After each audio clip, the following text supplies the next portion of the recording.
speaking of events that are special and outstanding in this community, and I believe, if I'm not correct, we're going to find out. This is the 38th year of the Red Ribbon Run, and welcome to Sports Central right now is Angie Ellison. And Angie, thank you so much for coming back. Thanks for having me. 38th? Do I have it right? 38th year, you're right. Well, you know why I got it right? Because you told me right before we came back from break, but I'm going to act like I knew it. I'm going to act like I'm surprised. That's right. Well, talk to us about what the event is, what the organization does, and why this event has had staying power, because we talk about it all the time.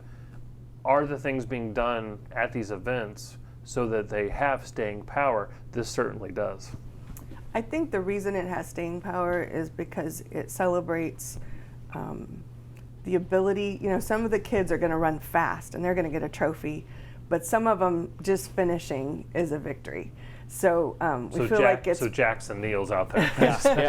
And me, yeah. So it's a positive thing for everybody, Sure. I think, is one of the things that makes it so successful. And the whole point is to keep awareness at the forefront regarding substance abuse prevention. Mm-hmm. And really we've encompassed in the last 5 to 10 years just any risky behavior, anything that's negative that is going to preclude someone to living up to their potential is what we want to try to prevent.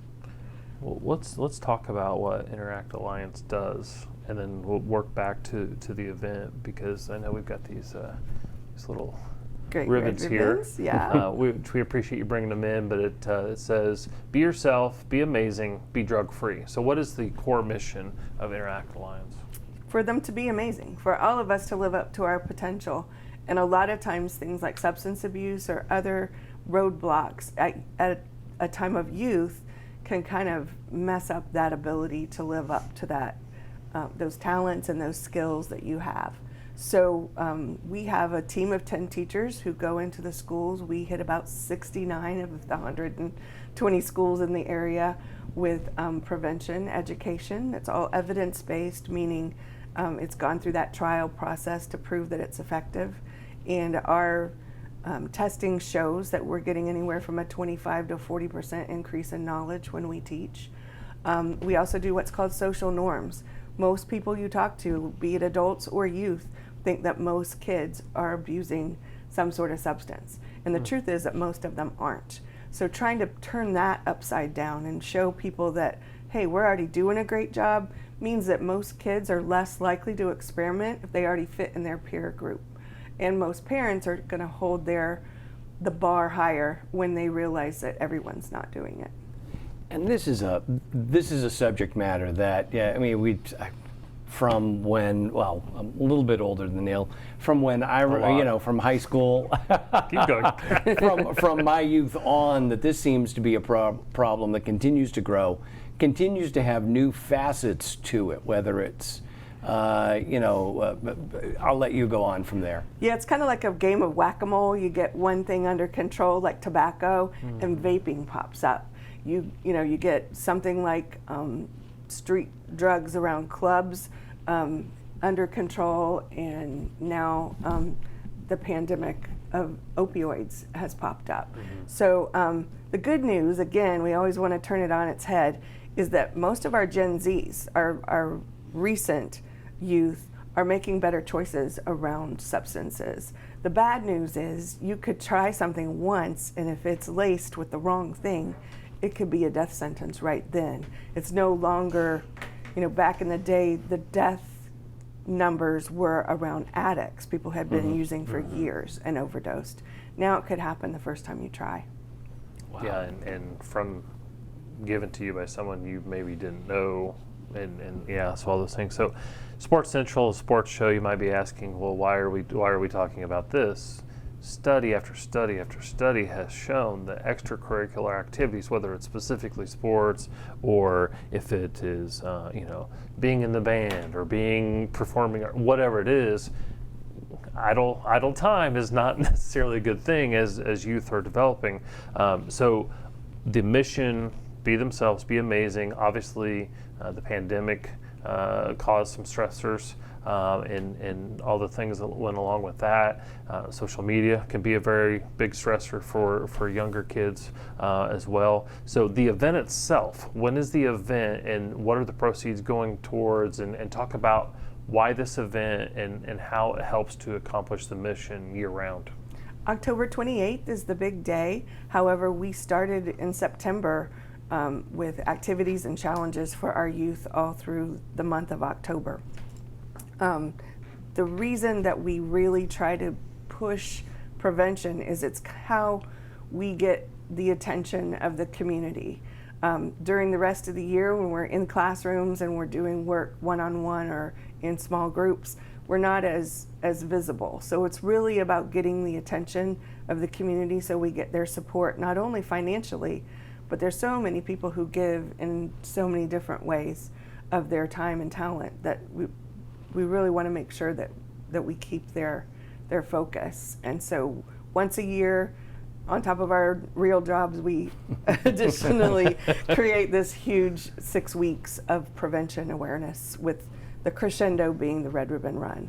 And you have various events within the run. So let's break it down so not everyone feels like, I mean, Neal may be a 3-minute mile guy over here. Olympic athlete, yeah. But for those of us who aren't quite so blessed. So it's a 1 mile fun run, mostly for kids school age, kindergarten and up.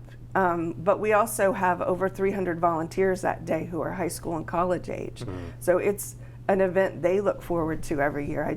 I have the Florida Southern cheerleaders come every mm-hmm. year and are on stage helping us herd cats that day, and they look forward to it. They'll call me if I don't call them.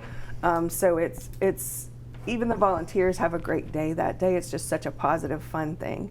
And then the parents can run with their kids in a family run that kicks off the day that day. We also have a vendor area where you can learn about all kinds of resources in the community and get all kinds of cool free stuff. And this year we have an international theme.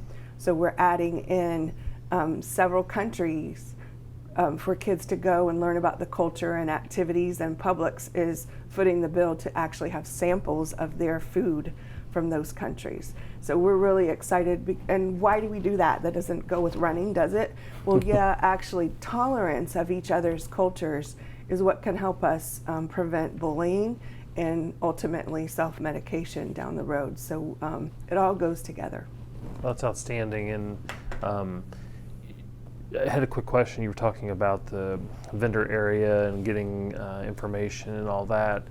You don't necessarily have to run in the event to be at the event and consume that information and bring your youngins out there, correct? That's exactly right. A lot of families come and they may have one school-age kid that's running, but their whole family is enjoying it. Grandma, mom and dad, and the other siblings.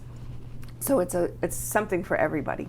Well, that's outstanding. And so October 28th, Red Ribbon Run, and what is the location again? It's at Lake Mirror.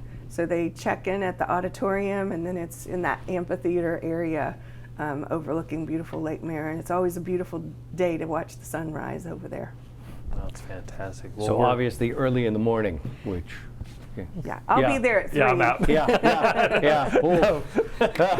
No, and I think that, again, the connection. So if you have a youngster that maybe's having some problems, whether it's in the classroom or maybe some of the friends they're hanging out with and all that, again, getting in sports or an extracurricular activity is one of the things that you're leading with that information that, idle hands, right? Exactly. You want to get them to feel like they're belonging to something that doesn't lead them down this path. So it makes a whole lot of sense why you're on Sports Central talking about this and why these efforts are year-round.